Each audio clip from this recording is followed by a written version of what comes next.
ஒரு வீட்டில் மற்ற அறைகளை விட பூஜை அறை பிரதானமானது. பூஜை அறையாக இல்லாவிட்டாலும் பூஜை செய்வதற்கு என்று தனியான ஒரு இடம் இருந்தால் கூட அவ்விடம் மிகவும் தூய்மையாகவும் தெய்வீக மனம் கமலும்படியும் வைத்திருப்பது வீட்டிற்கு லட்சுமி கடாட்சத்தை உண்டு பண்ணும் ஒரு அற்புத செயலாகும். இத்தகைய பூஜை அறை எப்படி இருப்பது நமக்கு அதிர்ஷ்டத்தை கொடுக்கும்?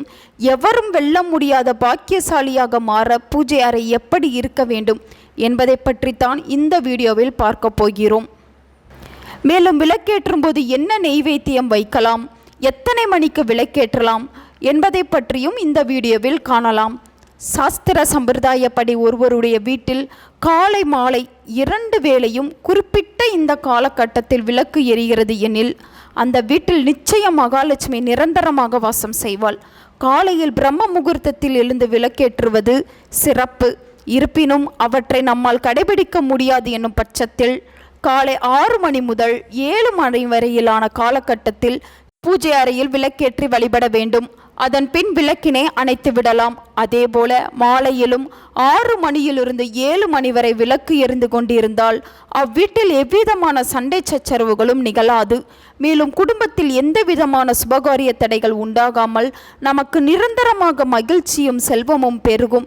ஏதோ செய்ய வேண்டும் என்பதற்காக கொஞ்ச காலம் செய்வது, சரியாக கடைபிடிக்காமல் இருப்பது என்று இருந்தால் அதில் எந்த பயனும் இல்லை. எப்பொழுது முழு பக்தியுடனும் இறைவனை நினைத்து காலை மாலை விளக்கேற்றி வர அதன் பாக்கியங்களும் உண்டாகும். அப்படி நீங்கள் விளக்கு ஏற்றும் வேளையில் கட்டாயம் அந்த இடத்தில் விளக்கிற்கு அருகில் பஞ்சபாத்திரத்தில் தண்ணீர் வைக்க வேண்டும். அதில் துளசி இலை, பச்சை கற்பூரம், ஏலக்காய், கிராம்பு போன்றவற்றை நீங்கள் சேர்ப்பது இன்னும் சிறப்பு. இவை பணத்தை ஈர்க்கும் அற்புத சக்தியாக இருக்கின்றது. அதேபோல விளக்கேற்றும் பொழுது நெய்வேத்தியம் கண்டிப்பாக படைக்க வேண்டும். இதற்காக நாம் மெனக்கெட்டு எதையும் செய்ய தேவையில்லை. நம் வீட்டில் இருக்கும் கற்கண்டு, முந்திரி, உலர் திராட்சை போன்ற ஏதாவது ஒன்றை வைத்தால் கூட போதும். விளக்கில் டைமண்ட் கல்கண்டு போற்றி ஏற்றுவது செல்வ வளத்தை அதிகரிக்க செய்யும்.